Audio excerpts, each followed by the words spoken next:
Hello, hello. I thought I would do an impromptu go live just for a lol on what day is it? On a Friday. Now, whilst I'm doing this and I'm actually live, I do need to click create and go live on Instagram. I've never done the two at the same time. So I'm going to see if that works. If not, I will have to just go with you, lovely lot on LinkedIn. But yeah, I'm really excited about this. Really, really excited. It has been such a long time since I did this, since I went live on my own, kind of unscripted. And I'm really excited about it. I've kind of always, it sounds weird, kind of hidden behind having a co-host, but I've got so many exciting things I want to share with you. I just thought, you know what? Come on, let's do it. Let's step out of my own comfort zone on a Friday, because what I want to talk to you about is something that's really important to me. And it's why I have fallen out of love with International Women's Day. And essentially what I am going to do about it. So for me, I have worked in this space for a long, long time. All right. I have worked in the recruitment world for a long time. This isn't like an inspirational talk. It's not going to be a chat around why women need to be more confident. And I just think over the years, I've kind of fallen out of love with International Women's Day. And that might feel quite uncomfortable for some people to say, but there is a reason for it. And that's what I'm going to talk about. All right. And why, for me, taking control back of your career has become the most important work that I do in this space. So if you have ever gone to an International Women's Day event and left feeling energized, but you then kind of go back to your reality on a Monday morning thinking, well, nothing's actually changed, this is going to be for you. So for those who don't know me, I'm Sally. I have been a recruiter since the year 2000. So 26 years inside the world of work, hiring decisions, careers, and how power actually plays out kind of behind the scenes. And I've recruited everything from entry-level roles right way through to senior leadership for a long, long time. And for a lot of that time, I actually didn't see gender inequity at all because I wasn't personally impacted by it. I didn't think I was anyway. I was doing well. I was, quote unquote, like a top performer. I was always hitting my targets, going on these incentive trips, supporting my kids. And during that time as a kind of a single parent as well. So on paper, everything was kind of working. But about 15 years into my career, something really, really shifted for me.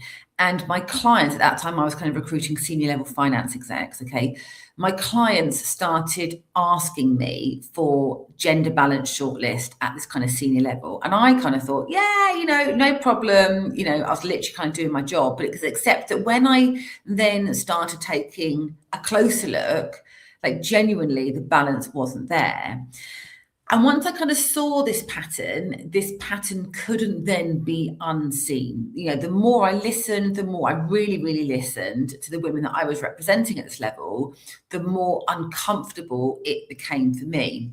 These are really brilliant, capable, qualified, experienced women, people that I'd worked with over the years, but the same themes kept showing up.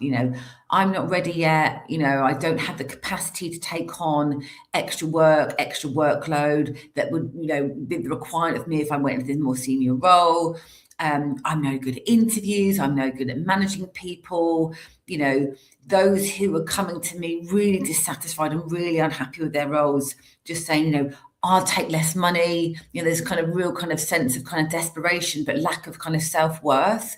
And also a high proportion of women who had been working for an organization for a certain, for a long amount of time, who'd had children within that role, and were then kind of conditioned and made to feel grateful that they had been able to, negotiate some kind of flex with their work and their home life. And then they thought and believed the story that they were then never going to get that anywhere else. So really slowly, I think what we see kind of play out over the time, and without anyone meaning for it to happen, was this kind of dissatisfaction or this misalignment within their careers kind of felt really normal. You know, not going for promotion or not going for development kind of felt normal. And, you know, shrinking ambitions became like the sensible thing to do. And that's when I realized genuinely that it wasn't a confidence issue, it was a systemic one. And I was in that role. Okay. I played a complicit role as a recruiter in that system. And I really was at a crossroads in my career as to, you know, what path I was going to take. Was I going to just kind of take this, you know, let's just pretend I haven't seen this, carry on in this kind of, you know, well laid out plan and path in front of me? Or was I then going to kind of, you know, get into the weeds and go to the undergrowth and have to confront every limiting belief I had about myself in order to kind of step into this kind of new career and new work? And you kind of guessed it. I took the less, you know, the more friction route. But I know that a lot of you have been kind of following my journey over that period. But I think during that time, I retrained as a coach. I set up a career coaching women business that was kind of really kind of centered around kind of mid-career women. And when people say to me, well, what is mid-career? Mid-career for me is like when you wake up and think, oh my goodness, is this it? Right? Oh my goodness, I've got as long in my career as I've spent in it. And is this it? Is this what it's supposed to do? And I think it's really sad that, you know, and you see this kind of narrative in the market, like, I want to be this when I grow up. You know, people are so kind of career focused and gung ho, and then they get into it, they get all this conditioning, right? Whether that's through circumstance, whether that's through kind of choice, or the systems that we're in, and then suddenly we start thinking, oh, it's just a job, right? But actually, the reality is, how many hours a week did we spend in it? So anyway, this is kind of why I do the work I do. But when and why International Women's Day started to become a real problem for me is because when I then started, you know, I set up our first ERG, our female resource group in the firm I was working for, first female development program. That led me into the wonderful world of inclusion, which is where I work now. And I help organizations really kind of at the forefront to try and embed the change in terms of the systems in order to move and shift the dial for underrepresented groups. But this is when International Women's Day events started to feel really uncomfortable for me, because what I saw over and over, right, were businesses who would do things for a show, right? They're like the kind of like, we've got you ladies, we've got your back, we're here to celebrate you. It could be a senior level speaker that came out and, you know, gave a kind of inspirational story about the hardship that they'd faced in their careers, which, don't get me wrong, there was absolutely a time and place for that. And I'm not dissing those kind of events, right? You know, panel discussions, they absolutely have their place. And then the kind of the other end of it is like this kind of like women's circles that we're trying to create. And trust me, I'm as a woman as the next, you know, a moon-loving worshipper and warrior. But I think for me, there is inspiration, but without the agency, nothing changes. The impact isn't there. And so very few organizations really, truly understand why gender inequity exists and what actually shifts it. And I was really fortunate within my career to do like a degree level dissertation on the research around what are the causes of and what impacts gender inequity. So I think for me, International Women's Day, these kind of national-wide, you know, what they call like the hand signals that everyone was getting behind and posting stories and holding up pieces of paper and posting them all over, you know, LinkedIn and Instagram, was like, is that actually changing is it moving the dial? Is it actually having an impact?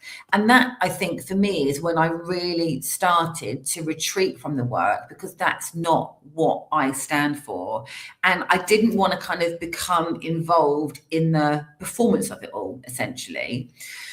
So in terms of the work that I do and the practice that I've built over the last 6 years, okay, I do not believe that women need fixing. right? I don't believe that women need fixing. I don't believe that women should be led into leadership programs that essentially teach them how to be a man. And I genuinely don't believe or subscribe to these coaches who tell women that come and work with me because I'm going to get you into a senior director level role and you're going to earn, multiple six-figure salaries, right? And that is what success is, right? It's not what success is. And the work that I do and I have done over the last kind of 6 years with women genuinely all over the world on this subject. I've recorded a much longer form podcast I'm going to put in the notes of this section for you to go and listen to, some of the work that I do at a kind of much deeper level. But it's about, for me, we don't need another workshop on how we're going to be more confident, right? Okay. We don't need workshops on how women are then expected to fit into systems that weren't built for them and weren't built, with them in mind. But it's around how we create self-leadership, how we create agency within our own careers again, right? And that is why taking control of your career is and will be my life's work until my life finally kind of gives up the ghost. Okay. It's not about performative. It's not about fixing or forcing anything. It's around how do we create the space that we so often yearn for that our current lives are not giving us the capacity to have, right? How do we create the space to clearly articulate and figure out what success looks like for us, to challenge those old stories, to kind of, if you like, have an awakening into the conditioning that we've been subjected to throughout our careers, and take back control, but agency over what our careers need and should look like in this stages of our lives. Because I think we have been conditioned, whether we want to believe it and subscribe to it or not, okay? And there is an opportunity for us to use this not only as a celebration, but also to take back the agency. So I've got some London dates coming. I've got my Portsmouth date sorted. So for any of my South Coast ladies who want to come to a day that is going to be like an immersive experience, okay, think of it as your friendly and empathetic, brutal coach. We're going to work through those limiting beliefs that are keeping you safe, hidden, and small in your current role, okay? The amount of times I hear women shrink themselves when I'm on calls with them breaks my heart. But also what I see almost in every single day of my practice is that feeling of relief when we stop working in fight or flight, we stop making decisions from a place of fear, okay? We stop being, quietly dissatisfied and not doing anything with our own agency. So I would love to have you as part of it. We also are taking bookings for International Women's Day events. If you want to kind of shake things up within your organization and have an impactful event that, seeks to retain and energize probably over half of your workforce and give them agency and empowerment within their own careers and have impact, drop me a DM. If you want to come and have the experience yourself, the event is going to be on the 10th of March. It's at the Village Hotel, which is where my co-working space is. It's a really lovely hotel, free parking. Obviously, the price is going to be a ticketed event, but you'll get lunch, you'll get pastries, you'll get tea and coffee all day. You can come and chill and hang out with me afterwards. I'm going to be there all day. It's 10 till 3. Bring the vibe, be the vibe. It's going to be a room of really impressive, amazing women, and I would absolutely love you to be one of them. So drop me a message. What a lovely impromptu way to spend a Friday morning, and I'll see you soon.